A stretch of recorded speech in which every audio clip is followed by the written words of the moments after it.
আসসালামু আলাইকুম। আজকের ভিতর ওয়েলকাম। আজকে আমরা যে বিষয়টি নিয়ে আলোচনা করব সেই বিষয়টি হচ্ছে যে সরকারি চাকরি সম্পর্কে, অর্থাৎ সরকারি চাকরির সিলেবাস, সরকারি চাকরির আবেদন, সরকারি চাকরির পদ্ধতি, সরকারি চাকরি পাওয়ার নিয়ম, এ টু জেড সব কিছু নিয়ে আলোচনা করব। সো চলুন ভিডিওটি শুরু করা যাক। তো প্রথমে আমরা যখন একটা সার্কুলার পাই, সে নতুন হোক বা পুরাতন হোক, যারা তো জানেন তাদের জন্য এই ভিডিওটি না, যারা জানেন না তাদের জন্য এই ভিডিওটি। তো এই ভিডিওটি অবশ্যই যারা জানেন না অবশ্যই দেখবেন, এটা দেখার অনুরোধ রইল, তাহলে আপনারা অনেক কিছু বুঝতে পারবেন, অনেক কিছু শিখতে পারবেন। তো প্রথমে আমাদের যখন একটা সার্কুলার পাই, উদাহরণস্বরূপ আমি একটা সার্কুলার হাতে নিলাম, এই সার্কুলারটি। তো এই সার্কুলার যখন আবেদন আমরা হাতে পাই তখন দেখলাম যে এই সার্কুলারটি নিয়ে আমাদের খুব টেনশন হয়, কীভাবে আবেদন করব, কি করব না করব, সবচেয়েতে খুবই কোন পদে আবেদন করব, এত অল্প পদে আবেদন করব কি না, এই ধরনের প্রশ্ন ভেসে আসে। কোনো সমস্যা, এই ধরনের প্রশ্ন আমাদের করতে হয়, এবং গ্রেড কী, বেতন পদ্ধতি কী, সব কিছু। তো ধরুন যে আমাদের প্রথমে আবেদন করার নিয়মাবলী, আমরা একটা সার্কুলার পেলাম, সার্কুলার পাওয়ার পর আমরা সার্কুলারটা পুরো দমে একেবারে প্রথম থেকে পড়বো, যে এইখানে কি বলতাছে, ঠিক আছে।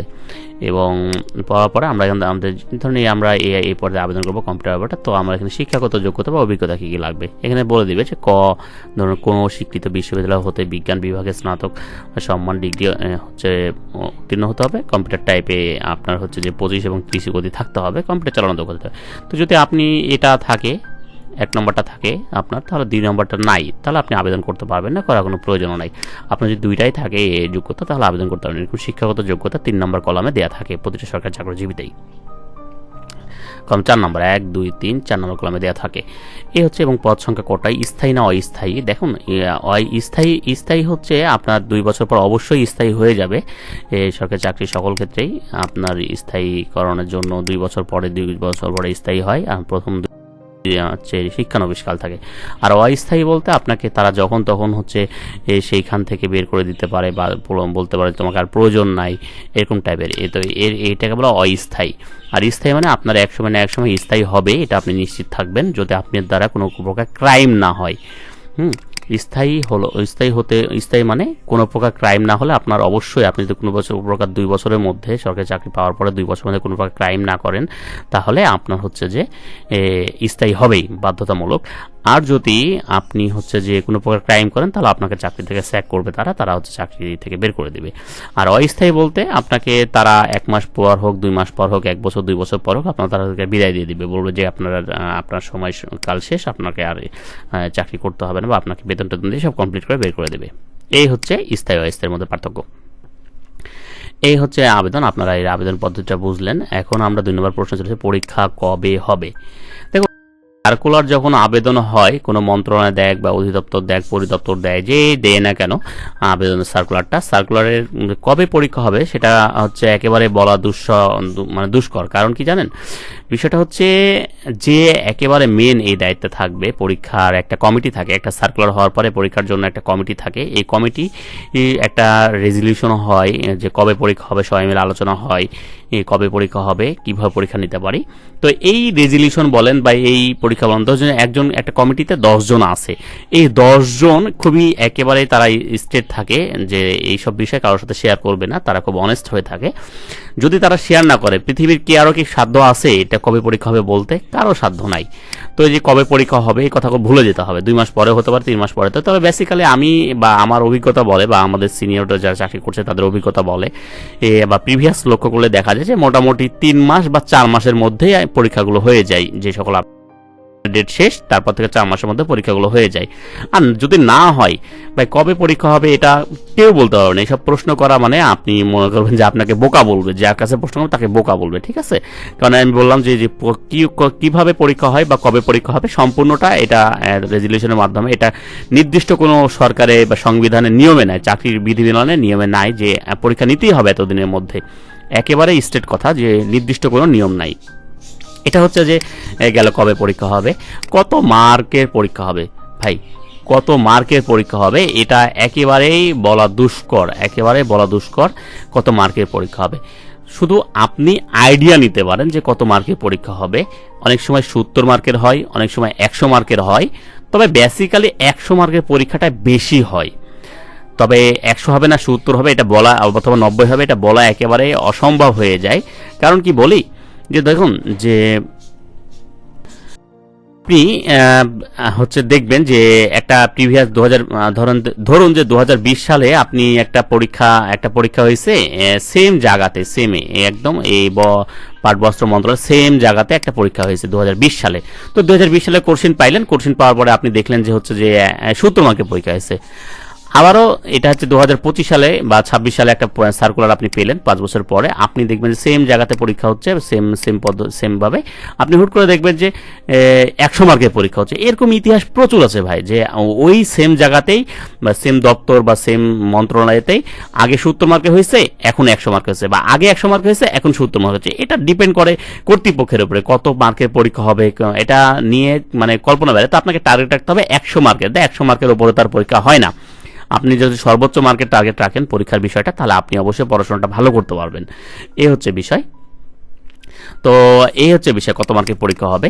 তো একটু আইডিয়া করা যায় আর কি, যদি হচ্ছে যে গ্রেড 20তম গ্রেডগুলোতে এই 80% বলেন 95% বলেন 70 মার্কেরই পরীক্ষা হয়। আর যদি ক্যান্ডিডেট অনেক হয় তাহলে অবশ্যই 100 মার্কের পরীক্ষা হবে। এই হচ্ছে বিষয়। তো আমি বললাম যে এটাও জানা অসাধ্য যে কবে পরীক্ষা হবে, কত তারিখে পরীক্ষা হবে। আচ্ছা, কত মার্কে পরীক্ষা হবে গেল, কোথায় পরীক্ষা হবে, পরীক্ষাটা কোথায় হবে? পরীক্ষাটা দেখেন, অনেক সময় আপনারা বলেন যে ভাই পরীক্ষাটা ঢাকায় হবে না আমাদের এলাকায় হবে, এটা আমরা বুঝতে পারছি না। মূল কথা হচ্ছে ভাই, আমাদের রাজধানী বর্তমানে যেহেতু ঢাকা, তো এখন আমাদের সকল পরীক্ষাগুলো ঢাকাতে হওয়ার সম্ভাবনাটা থাকে। কারণ হচ্ছে যে এখানে একটা বিষয় আছে, আপনার জেলায় যদি পরীক্ষাগুলো হয় তাদের প্রশ্নপত্রগুলো করে, প্রশ্নপত্রগুলো মন্ত্রণালয় করলো, প্রশ্নপত্রগুলো আনা জেলায় জেলায় বিভিন্ন স্কুলে দেওয়া, এটা কোন অনেক বড় একটা হ্যাসেল থাকে। তাই কি করে তারা হচ্ছে তাদের মন্ত্রণালয়ের আশেপাশে পরীক্ষা কেন্দ্রগুলোতে সিট ফেলে, যেন হচ্ছে যে সেই ক্ষেত্রে সবারই সুবিধা হয়, সব জেলা থেকে যেন লোক আসতে পারে। আপনি নিজ নিজ জেলাতে পরীক্ষা দিল, আপনি ধরেন যে রাজশাহী জেলাতে 10 জন আবেদন করেছে, 10 জনের জন্য কি সিট করবে বলেন? 10 জনের জন্য তো সিট করবে না। আর ধরেন যে খুলনা জেলাতে 100 জন সিট করেছে, খুলনা জেলার কি 100 জনের জন্য সিট করবে? এরকম না। তো সবার মিলে হিসাব করে দেখা গেল যে তারা ঢাকাতেই পরীক্ষা করে, যে একটা সবার পরীক্ষাগুলো হয়।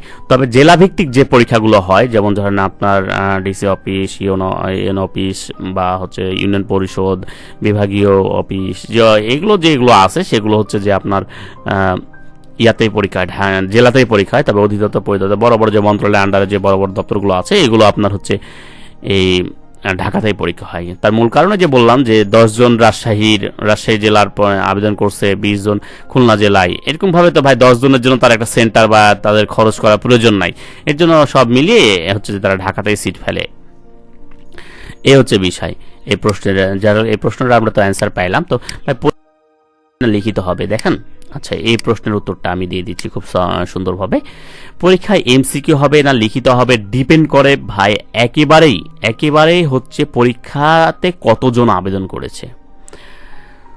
যদি একটা পরীক্ষায় 2 লক্ষ ক্যান্ডিডেট আবেদন করে, তাহলে অবশ্যই মাস্ট বি ধরে নেন যে লিখিত হবে, এমসিকিউ হবে, তারপরে আবার লিখিত হবে। কারণ কি জানেন, অনেকগুলো পরীক্ষার্থী হলে লিখিত খাতা দেখতে অনেক সময় লেগে যায়, বা দেখা গেলো যে অনেক প্রবলেম হয় বাছাইকৃত হতে। কিন্তু যদি এমসিকিউ হয় তাহলে তো মেশিনের মাধ্যমে বা কম্পিউটারের মাধ্যমে দেখে দ্রুত রেজাল্ট দিয়ে দিতে পারে। এর জন্য ধরবেন যে যদি পরীক্ষার পদসংখ্যা 2টা বা 3টা 1টা, সেক্ষেত্রে দেখবেন লিখিত নিশ্চিত থাকবেন। আর যদি পরীক্ষার পদ সংখ্যা বেশি বা আবেদনও সে প্রচুর আবেদন করতেছে, আপনি বুঝতে পারবেন। আপনি যখন পরীক্ষার মধ্যে ঢুকে যাবেন, পরীক্ষা দিচ্ছেন নিয়মিত, তখন বুঝতে পারবেন যে আসলে আবেদন কেমন পড়ছে। আপনি এমনিতেই বুঝতে পারবেন, তখন দেখবেন যে হচ্ছে যে লিখিত এমসিকিউ হবে। মানে এটা আপনাকে একটা আইডিয়া নিতে হবে যে যেহেতু 2000-3000 স্টুডেন্ট হলেও কিন্তু এমসিকিউ নিয়ে নেয়। আমরা এর আগে দেখছি, আমিও এর আগে দেখছি 2000-3000 হলেও এমসিকিউ নেয়, কিন্তু 10,000 20,000 এরকম হলে কিন্তু এমসিকিউতে চলে আসে তারা। তো এই হচ্ছে বিষয় যে পরীক্ষা এমসিকিউ হবে না লিখিত হবে। কত মার্ক পেলে আমি টিকবো বা চাকরি পাওয়া যাবে। আরেকটি বিষয় থেকে, কত মার্ক পেলে আপনি টিকবেন বা চাকরি পেয়ে যাবেন। তো ধরুন যে ভাই এখানে আপনাকে মানে এসএসসি বা ইন্টারমিডিয়েট পাস করে এসেছেন, আপনি 33 পালেই পাস, এরকম টাইপ দিয়ে আপনাকে উত্তীর্ণ করে দিয়েছে। কিন্তু চাকরি পরীক্ষাতে সম্পূর্ণটা রিভার্স, মানে সম্পূর্ণটা উল্টায়। এইখানে মানে পাস বলে কিছু নাই, টেকা বলে কিছু নাই বর্তমান যুগে। এটা হচ্ছে কি, ধরুন যে আপনার এইখানে 11 জন আছে, আপনি হিসাব করবেন লিখিত পরীক্ষায় এখানে 11 জন নিবে, ঠিক আছে? তাহলে আপনি হিসাব করবেন যে তারা 44 জনকে টেকাবে। কারণ কি, ভাইবা নিতে হবে। 11টা সিট, 11টা পোস্ট, 11 গুণন 4 হিসাব করবেন। এখানে টিকাবে 12 জনকে, এখানে টিকাবে 4 জনকে, বা দেখা হলো যে 10 জনকে, এরকমই হয় বেসিক্যালি। মানে আমি যতটা দেখেছি 4 বা 5 গুণ করে টেকাই। হ্যাঁ, এখন ধরেন যে 100 জন পরীক্ষা দিল, 100 জনের মধ্যে এখানে 44 জন, তো সর্বোচ্চ 44 জন যারা পেয়েছে, 44 জনের মধ্যে যারা মার্ক পেয়েছে, এখন হতে পারে 44 জনের মধ্যে পেতে পারে যে 50 মার্কেও আপনি 44 জন কভার হয়ে যাচ্ছে, বা 30 মার্কেও 40 জন কভার হয়ে গেছে, এরকম নিতে পারে। এটা কোনো বিষয় না। ধরবেন যে আপনি 4 জন করে টেকায়, মানে এই পর্যন্ত আমার অভিজ্ঞতা থেকে বলতাছি যে কতজন করে টেকায়। এখানে 12 জনকে, এখানে 12 জনকে টেকাবে বা 15 জনকে টেকাবে, এরকম হইতে পারে। হ্যাঁ, কিন্তু 3 জনের জন্য যে 100 জনকে টেকাবে তা কিন্তু না। তো কি হয়, এখানে ধরুন যে 70 মার্ক পাইলো, 70 মার্ক পাইলো 45তম জনকে, ঠিক আছে, তবে 71 পাইলো 44 জনকে, তাহলে কি হলো, 71 পর্যন্ত তারা 71 মার্ক পর্যন্ত তারা নিবে, এরকম টাইপের। বা প্রথম মানে সর্বোচ্চ 44 জন, আমি বোঝাইতে পারলাম কিনা বিষয়টা, যে সর্বোচ্চ মার্ক যারা পাবে প্রথম 44 জনকে নিয়ে নিবে, এরকম টাইপের। তো কতজন টেকায়, ম্যাক্সিমাম এইভাবে টেকায়, 5 গুণ বা 4 গুণ করে ভাইবা পর্যন্ত টেকায়। ভাইবা তো নিতে হবে তাদেরকে। এই হচ্ছে প্রসেস, মানে নির্দিষ্ট কোনো নাই যে এত মার্কেই টিকাবে, 10 পাইলে 100 মার্কের মধ্যে 50 পাইলে টিকাবে, 80 পাইলে টিকাবে, এরকম না। 100 মার্কের মধ্যে যদি এই পোস্টের জন্য যদি সবাই 44 জন 95 পাই, তাহলে 90 টেকাবে না কখনোই, ওই হচ্ছে যে 95 মার্কেই টেকাবে, এটা একেবারে নিশ্চিত, মানে একেবারে খাঁটি কথা। 100 মার্কের মধ্যে 98 মার্ক পাইলো অনেকে, দেখা হলো 44 জন 98 মার্কে, 98 জনকে টেকাবে। ওই আপনি 95 পাইছেন যে আপনাকে টিকাবে তা কিন্তু না। তো আপনাকে এখানে সর্বোচ্চ মার্কের মধ্যে থাকতে হবে। আচ্ছা, কি কি পড়তে হবে এবার? আচ্ছা, কত মার্ক পেলে আমি টিকবো, সেটা হলো কি কি পড়তে হবে ভাই। তো দেখুন যে বর্তমান যুগ এমন একটা কম্পিটিশন যুগ, মানে মানে পড়ার কোনো শেষ নাই, করতেই হবে। আপনি বলুন কি কি পড়তে হবে ভাই, কি পড়বো, কোনটা থেকে কি পড়বো, এটা একেবারে নিরেট একটা বোকামি প্রশ্ন। আপনাকে সবই পড়তে হবে যেগুলো চাকরি পরীক্ষা আসে। তবে একটা সিলেবাস আছে, হ্যাঁ, মন্ত্রণালয় এগুলো তা প্রকাশ করে দিয়েছে অনেক আগে, আমি সেগুলো থেকে দেখছি, এবং বিগত কোশ্চেন থেকে শুরু করে 2011 সাল থেকে শুরু করে রিসেন্ট মানে আজ পর্যন্ত যে প্রশ্নগুলো চলছে, সে প্রশ্নগুলো বিবেচনা অ্যানালাইসিস করে এবং হচ্ছে সবগুলো বিবেচনা করে আমরা একটা সিলেবাস বানিয়েছি। এই সিলেবাসের বাইরে কোনো সময়তেই প্রশ্ন আসবে না। আমি সিলেবাসটা আপনাদেরকে দেখিয়ে দিচ্ছি একেবারে প্রথম থেকে, আমি বলেও দিচ্ছি। এই যে যদি প্রথমে 4টা বিষয় আমাদের প্রশ্ন হয়, বাংলা, ইংরেজি, গণিত, সাধারণ জ্ঞান, ঠিক আছে। তো এখন দেখেন টপিকসগুলো দেখেন। বাংলার জন্য আপনাকে যেটা পড়তে হবে, সন্ধি, এক কথায় প্রকাশ, বাগধারা, সমাস, কারক, প্রত্যয়, বানান শুদ্ধ, বাক্য শুদ্ধি। আচ্ছা, এখানে বানানটা ভুল আছে, বানানটা একটু কারেকশন করে নেবেন। যদি এই লেখার মধ্যে কোনো বানান ভুল থাকে অবশ্যই ক্ষমা দৃষ্টিতে দেখবেন। সমর্থক শব্দ, ভাব সম্প্রসারণ, অনুচ্ছেদ, পত্র, বাংলা সাহিত্য, বাংলা সাহিত্যের উপাধি, সাহিত্যকদের উপাধি, ছদ্মনাম হচ্ছে প্রকৃত নাম, উপাধি কিন্তু একটা, ছদ্মনাম আর একটা, হচ্ছে প্রকৃত নাম আর একটা, এগুলো আপনাদেরকে মনে রাখতে হয় বাংলার ক্ষেত্রে। ভাষা আন্দোলন ভিত্তিক রচনা, মুক্তিযুদ্ধ ভিত্তিক রচনা, এগুলো কিন্তু অবশ্যই আপনাদেরকে একেবারে ঠুটুস্থ করে ফেলতে হবে। দেখেন যে আপনি যদি এখানে এগুলো এমন একটা বিষয়, বাংলা সবাই পারে, এর মধ্যে যে আপনি যদি 1 মার্ক কম পান তাহলে কিন্তু অবশ্যই আপনি কিন্তু পিছিয়ে যাবেন তার ক্ষেত্রে। ইংরেজির ক্ষেত্রে আমি বলে দিচ্ছি, ইংরেজি gender, number, article, preposition, idiom phrase, translation, spelling word, correct sentence, আর হচ্ছে right form of verb, translation of sentence, voice, narration, degree, paragraph, letter, application. প্যারাগ্রাফের ক্ষেত্রে আপনারা চেষ্টা করবেন সাম্প্রতিক বিষয়গুলো নিয়ে, যেমন ধরেন যে আপনি এখানে সাম্প্রতিক বিষয়ে একটা কিছু হচ্ছে, দেশে একটা নতুন ধরনের হতে পারে পরিবর্তন, বা হতে পারে সংস্থাপনা বা কোনো স্থাপনা তৈরি করছে, সেক্ষেত্রে আপনি প্যারাগ্রাফটা নিয়ে পড়তে পারেন। এলিভেট, ঢাকা এলিভেট একটা নতুন কিছু, এটা আপনি পড়তে পারেন প্যারাগ্রাফ। লেটার এগুলো নিয়ম আছে, আপনার নিয়ম অনুযায়ী পড়বেন, অ্যাপ্লিকেশনও নিয়ম অনুযায়ী পড়বেন, অবশ্যই পেরে যাবেন। তো এই হচ্ছে বাংলায় এই ইংরেজির সিলেবাসটা। এবং গণিতের সিলেবাসটা চলে আসি। ঐকিক নিয়ম, কাজ ও সময়, নল, চৌবাচ্চা, নৌকা, ট্রেন, অনুপাত, মিশ্রণ, বয়স, আর হচ্ছে যে এইখানে সংখ্যা সমীকরণ, শতকরা, লাভ, ক্ষতি, মুনাফা, এখানে পরিমাপ দেন, সরল দ্বিপদী সমীকরণ, দূরত্ব, ধারা, সরল মান নির্ণয়, উৎপাদক বিশ্লেষণ, রাশি, লসাগু গসাগু সমীকরণ সমাধান ও পরিমিতি, ত্রিকোণমিতি, বীজগণিত ও জ্যামিতির যে সংজ্ঞাগুলো আছে বা ইয়াগুলো আছে, সূত্রগুলো আছে সেগুলো। সাধারণ জ্ঞানের ক্ষেত্রে বাংলাদেশের বিষয়গুলো অবশ্যই পড়তে হবে, আন্তর্জাতিক বিষয়গুলো পড়তে হবে। আন্তর্জাতিক থেকে তেমন কোনো প্রশ্ন আসে না, 2-3টা প্রশ্ন থাকে, তবেও মানে আন্তর্জাতিক প্রশ্ন। আর হচ্ছে যে অ্যান্ড বিসিএস যেটা থাকবে আপনাদেরকে, বিসিএস যে সাধারণ জ্ঞানগুলো আছে একদম 10তম বিসিএস থেকে রানিং যে বিসিএস পর্যন্ত হবে সব বিসিএসগুলোই পড়তে হবে আপনাদেরকে। স্বাধীনতা যুদ্ধ নিয়ে পড়তে হবে, বাংলাদেশ স্বাধীনতা যুদ্ধ নিয়ে পড়তে হবে, সাম্প্রতিক প্রশ্নগুলো পড়তে হবে, সাম্প্রতিক মানে রিসেন্ট যে ঘটনাগুলো ঘটছে সেই প্রশ্নগুলো নিয়ে পড়তে হবে।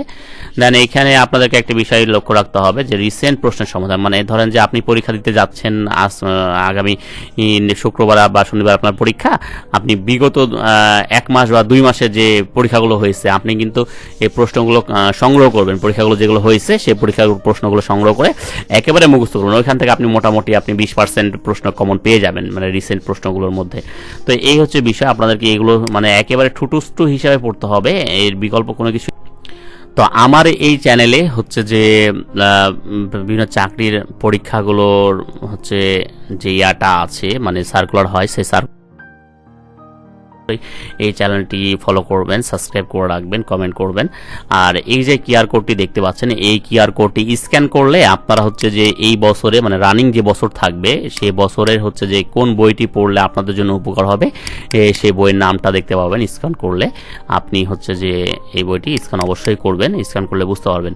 তো এখন মোটামুটি এই ছিল আজকের মানে বিষয় সম্পূর্ণ একটা গাইডলাইন সরকারি চাকরির জন্য। আপনি যদি চাকরি পেতে চান অবশ্যই এই বিষয়টা ইয়া করবেন। আর আমার চ্যানেলে হচ্ছে যে গণিত থেকে শুরু করে একেবারে সাধারণ জ্ঞান সব কিছু আস্তে আস্তে করে ভিডিও দেওয়া হয় বা ভিডিও আছে, দেখবেন আপনারা পেয়ে যাবেন। তো এইগুলো যদি পড়েন তাহলে অবশ্যই আপনি আশা করছি আপনি চাকরি পরীক্ষায় টিকতে পারবেন। আর এটা মাথায় রাখবেন যে চাকরি বিষয়টা সম্পূর্ণ একটা রিজিকের বিষয়, আর সৃষ্টিকর্তার রিজিক কোথায় লিখেছে আপনার আর বা আমার কেউ বলতে পারবে না। ধরেন যে আমি এটাও নিজেও বলতে পারবো না রিজিক কোথায় আছে, কার রিজিক কোথায় আছে। আমাদেরকে চেষ্টা করতে হবে, ভাগ্য পরিবর্তনের জন্য সৃষ্টিকর্তার কাছে চাইতে হবে, তাহলে অবশ্যই সেটা হবে। আমি আশা করছি চাওয়ার মতো চাইলে আল্লাহ অবশ্যই হচ্ছে ফেরত দেবে না তার বান্দাকে। আর আমি হচ্ছে দোয়া করি আপনাদের সবারই যেন চাকরি হয়, আমি এই দোয়া রাখছি। আর আমার জন্য দোয়া করবেন, আমি যেই প্রতিষ্ঠানে অলরেডি চাকরি করছি সেই প্রতিষ্ঠানে যেন আমি সফলতার সাথে চাকরি করতে পারি, আমার চাকরি কর্মজীবন শেষ করতে পারি। এরা আপনাদেরকে যেন সঠিক গাইডলাইন দিয়ে হচ্ছে যে আপনাদের পাশে থাকতে পারি। আর আমার হচ্ছে যে এই ভিডিও শেষে হোয়াটসঅ্যাপ নাম্বার দেওয়া থাকবে। আমাদের যে এই ভিডিওর ডিসক্রিপশন বক্সে আমাদের হচ্ছে ফেসবুক গ্রুপ এবং হোয়াটসঅ্যাপ গ্রুপ, টেলিগ্রাম গ্রুপ, যেখানে চাকরি বা জব নিয়ে সব কিছু আলোচনা করা হয়, গাইডলাইন দেওয়া হয়। আপনারা এই গ্রুপগুলোতে জয়েন হবেন, অবশ্যই আপনারা সঠিক গাইডলাইন পাবেন, আমার সাথে সবসময় সরাসরি যোগাযোগ করতে পারবেন। তো আজকে এই পর্যন্তই, পরবর্তী ভিডিও দেখার আমন্ত্রণ হলো। আপনাদের জন্য দোয়া শুভকামনা শেষ করছি। আসসালামু আলাইকুম রহমতুল্লাহ।